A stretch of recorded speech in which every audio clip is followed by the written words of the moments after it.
Welcome to The Deep Dive, the show that cuts through the noise to get you truly well-informed. Today, we're embarking on a really fascinating and often challenging deep dive. We're looking into a historical concept that's, well, it's resurfaced recently in public discourse, the VOC mentality. Now, on one side, you hear figures like former Prime Minister Balkenende calling for its revival, championing it as the embodiment of Dutch entrepreneurial spirit, a call to look beyond borders and innovate. It sounds like a pretty powerful rallying cry for global ambition. But yeah, here's where our sources immediately present a really stark contrast. For many, this exact same VOC mentality is, well, it's inextricably linked to colonialism, systemic violence, and the exploitation of people. What's often conspicuously absent, according to the material you provided, are these darker chapters in the official histories. And that leaves a pretty significant gap in, let's say, collective understanding. Right, that's the tension we're navigating today. So our mission for this deep dive is to explore these complex, often contradictory narratives. We're drawing directly from your sources. We're here to extract those crucial insights, maybe some surprising facts, and help you connect these historical patterns to what's happening today, contemporary global dynamics. You'll get the full, unvarnished picture, hopefully without feeling overwhelmed by just the sheer volume of information. Let's unpack this. Okay, so to really understand this VOC mentality, we first need to grasp the sheer scale and the unprecedented power of the Dutch East India Company itself, the VOC. Formed back in 1602, our sources reveal it wasn't just a big company.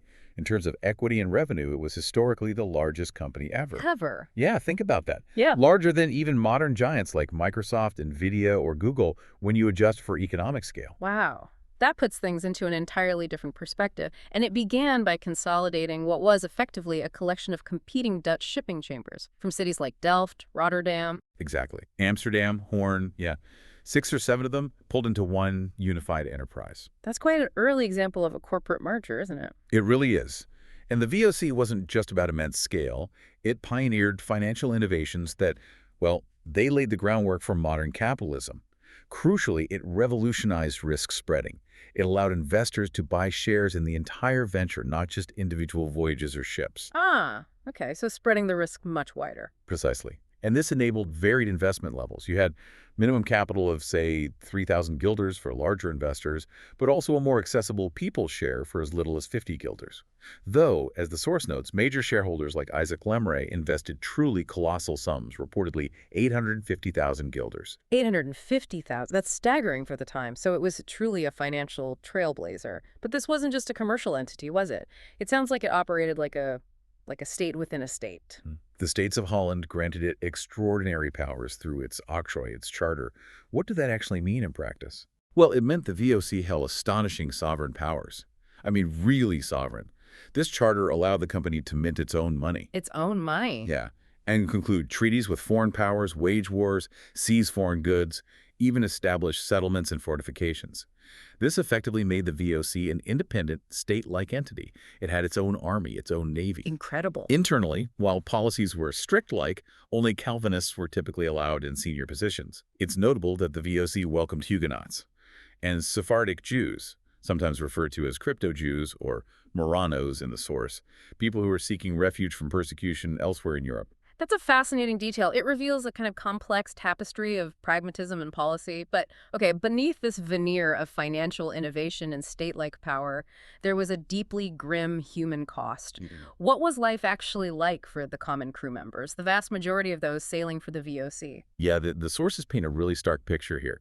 Common sailors were often poor farmers' sons, recruited through these deceptive soul sellers. Yes, who would claim a significant chunk of their future earnings, essentially selling them into servitude. Conditions on the ships were just horrific, cramped, unsanitary. Imagine maybe 2 toilets for sometimes 250 men. Oh my God. Rat-infested breeding grounds for diseases. The human toll was devastating.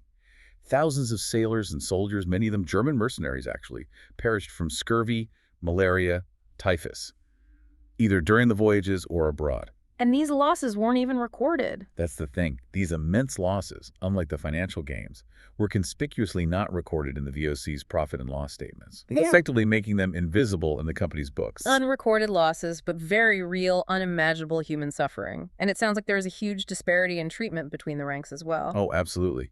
Officers received comparatively privileged treatment. If they died, they were typically buried on land. Common crew members, though, simply thrown overboard. Just thrown overboard. Yeah. And discipline on board was, well, it's described as iron discipline, based on Old Testament principles, which meant brutal. Corporal punishments were severe. Examples given include hands being nailed to the mast. What? Or the horrifying practice of keel hauling, where a man was dragged under the ship's keel. It was a truly brutal existence. Brutal indeed. So this state within a state, it wasn't simply about trade. It was built on something much darker. Yeah. Monopolies, massacres, and what our source calls robber capitalism. Tell us about the Banda Islands. That sounds ominous. Yeah, the Banda Islands in the Indonesian archipelago provide a really chilling example. It shows the VOC's relentless pursuit of spice monopolies, specifically for nutmeg and mace, under the brutal leadership of Jan Pieterszoon Koen. Okay. The local population of the main island was violently reduced from an estimated 15,000 people to just 1,000 through ethnic cleansing. 15,000 to 1,000. Yes. This horrific act secured the company's absolute control over that incredibly lucrative spice trade. That's just devastating and often overlooked, like you said. Now, many people associate the West India Company, the WIC, with the transatlantic slave trade. Was the VOC involved in slavery too? Yes, the source clarifies that. While the WIC is primarily linked to the transatlantic trade, the VOC also participated, trading in Asian slaves who were brought to work on the islands and settlements they controlled. And beyond spices and enslaved labor, the amphion, or opium trade, was another multi-million guilder enterprise that significantly contributed to the VOC's immense wealth. Opium too. So a multifaceted and, well, often violent approach to accumulating wealth. This certainly sounds like what our source describes as robber capitalism. That's precisely the assertion made. The VOC's model, as presented by the source, was fundamentally based on plundering resources, subjugating local populations, establishing monopolies through force.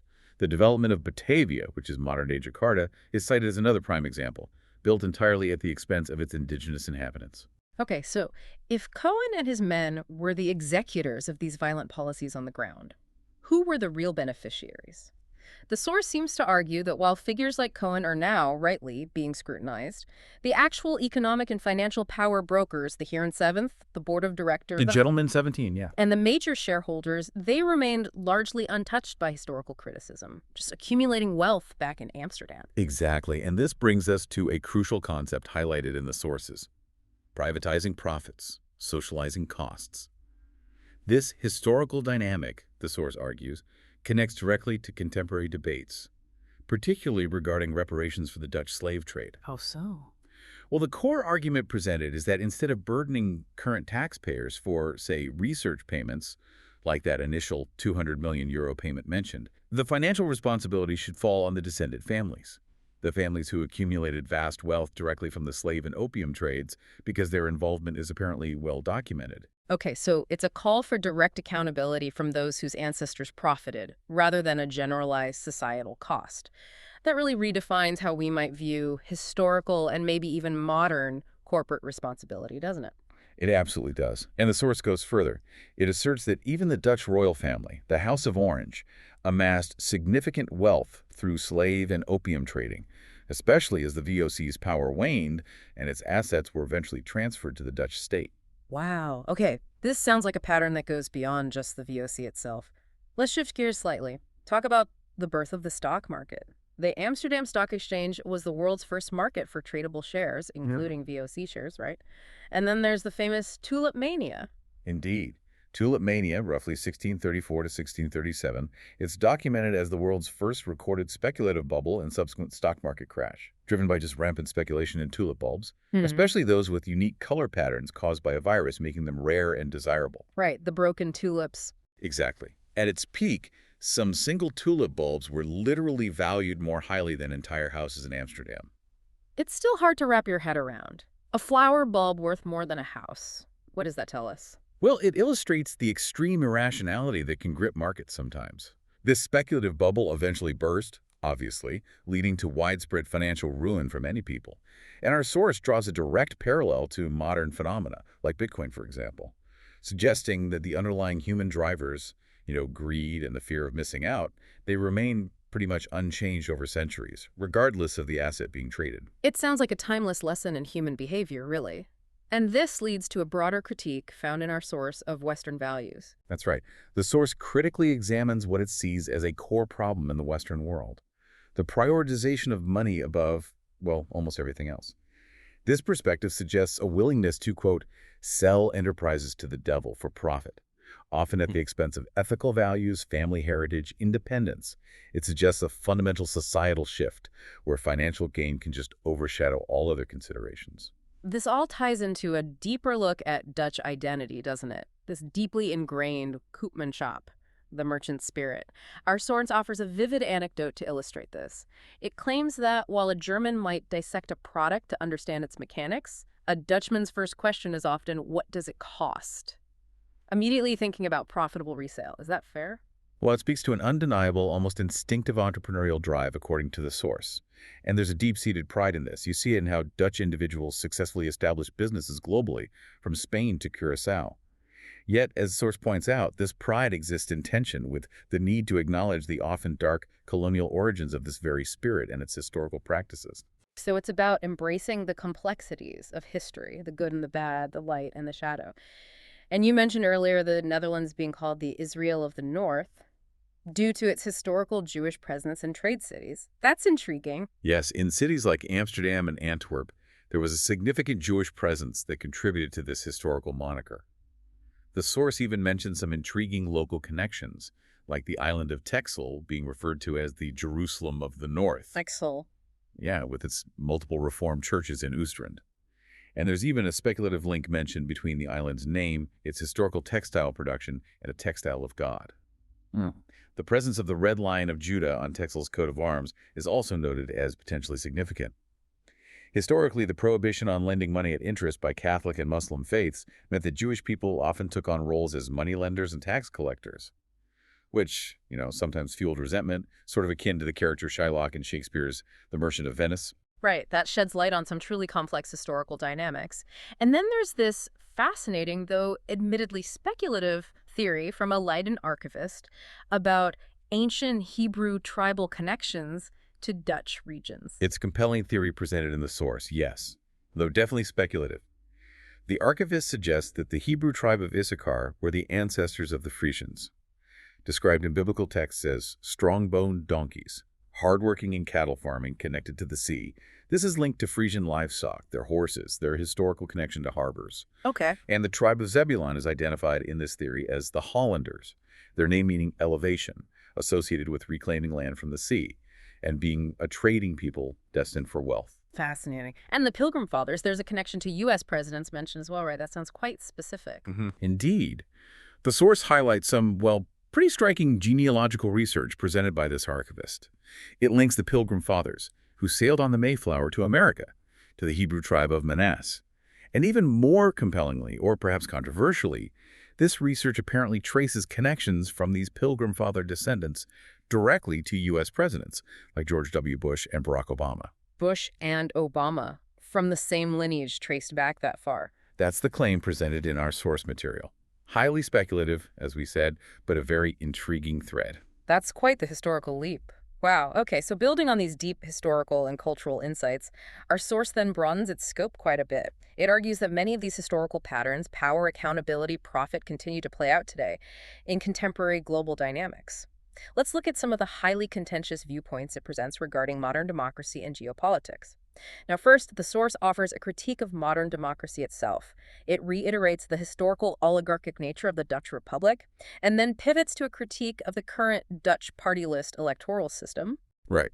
The criticism from the source is that this system often results in what it calls underqualified politicians, often citing municipal secretaries or teachers, people who, the source claims, lack commercial experience, leading to ineffective governance. So what's the alternative proposed? The proposed alternative, drawing inspiration from Switzerland's direct democracy, features regular referendums, maybe every 3 months. Representatives under this model would be elected based on their publicly declared stances on specific policy points like, say, 110 different issues rather than party affiliation, and with clear recall mechanisms for accountability. So a move towards much more direct accountability. Interesting. And our source also claims that coalition agreements, which are common in the Dutch system, actually undermine accountability, turning parliaments into little more than rubber stamps for government decisions, and enabling infiltration by lobbyists. That's the argument presented, yes. The source sees this as corrupting the dualistic democratic system. It also points to what it calls relatively innocent self-policing activity, giving Terrapel as an example, seeing this as a symptom of deeper societal unrest, potentially escalating towards civil disobedience. Okay.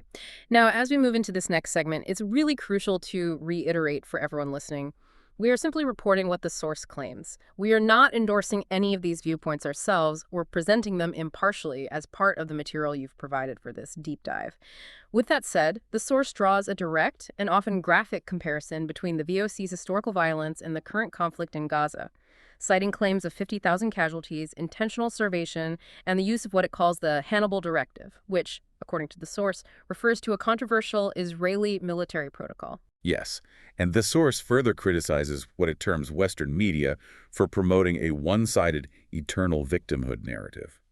It also highlights the concept of redemption through sin, associated with historical Sabbateans, a messianic Jewish movement from centuries ago, where some groups allegedly believe that deliberate transgression, or sin, could paradoxically hasten the arrival of the Messiah. Okay. And regarding Ukraine? Regarding Ukraine, the view presented is that escalating war rhetoric and arms shipments are driven by the profits of what it terms a weapons cartel. The source goes on to suggest Ukraine is being positioned potentially as a new Israel. A new Israel, okay. And then there's the theory discussed in the source about Khazars and Ashkenazi identity. This sounds complex. It is. The source discusses the theory, and it is a controversial theory, that a significant portion of Ashkenazi Jews are descendants of the Khazar people, from the Pale of Settlement in Eastern Europe, rather than being Semitic descendants from the Middle East. It cites DNA haplogroup research, which it notes is now reportedly forbidden in Israel, and points to the name changes of some prominent Israeli figures as potential evidence.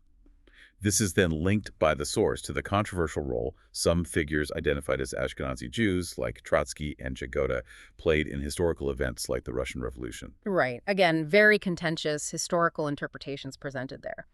Moving back to concerns about governmental overreach within, say, the Netherlands. The source raises concerns about new defense laws it claims allow the military to seize private property, disregard environmental regulations, and operate without normal planning restrictions. How is this perceived by the source? It's perceived by the source as a potential way to control the populace, a significant overreach of state power. And extending that privatizing profits, socializing costs principle globally. Yes. The source suggests that the rebuilding of Ukraine, whenever that happens, will primarily see profits flow to large investment firms. It names BlackRock and Vanguard, while global taxpayers, it argues, will be left to cover the vast expenses. Finally, the source touches upon the controversial nature of laws against Holocaust denial and the prohibition of books like Mein Kampf, arguing that such restrictions, in its view, prevent a full, uninhibited understanding of history. So what's the overarching takeaway the source wants us to consider from all of this, especially these very challenging perspectives? The emphasis from the source seems to be on the principle of veritas liberabit, the truth will set you free. It suggests that confronting uncomfortable historical and contemporary truths, no matter how challenging they might be, is essential for collective understanding and ultimately for genuine freedom. What an incredibly deep and definitely thought-provoking dive this has been. As we circle back to the VOC's complex legacy, it's undeniably clear. Our exploration has illuminated both its immense entrepreneurial success and its brutal, exploitative underside. It really powerfully reinforces that idea that a population without history has no identity, and that true understanding requires embracing all facets of the past rather than erasing or ignoring the uncomfortable truths. Absolutely. And maybe it's also about not despairing. You know, Jan Peterson Cohen's famous motto, "Desperiert niet, do not despair." Perhaps that can be reinterpreted today, not as a call to ruthless expansion, obviously, but maybe as a timeless message of perseverance and resilience for modern entrepreneurs facing today's challenges. And that leads to a very interesting vision for the present day, which is presented by the source. reinterpreting VOC not as the old Dutch East India Company, but as a fleet of wakeful entrepreneurs and communities. MVO 2026, it's called. MVO 2026, yeah. This is envisioned as a movement focused on self-driven agendas and collective action, providing, as the source puts it, an alternative to the WEF agenda, referring to ideas often associated with the World Economic Forum's initiatives. There's even an aspiration mentioned to create a vibrant event in 2026 that evokes that entrepreneurial spirit of 17th century Amsterdam, but with a modern, ethical twist. Right. It's about trying to find a positive path forward, perhaps, by learning from history, acknowledging all its complexities, and moving beyond just the negative aspects to build something potentially better. So as you reflect on the deep dive today, here's something to consider. Is understanding the uncomfortable truths of history the only way to truly build a better, more ethical future? Or does focusing solely on the negative aspects risk undermining the very foundations of national identity and entrepreneurial spirit that have, for better or worse, shaped us? That's something to mull over. Until next time.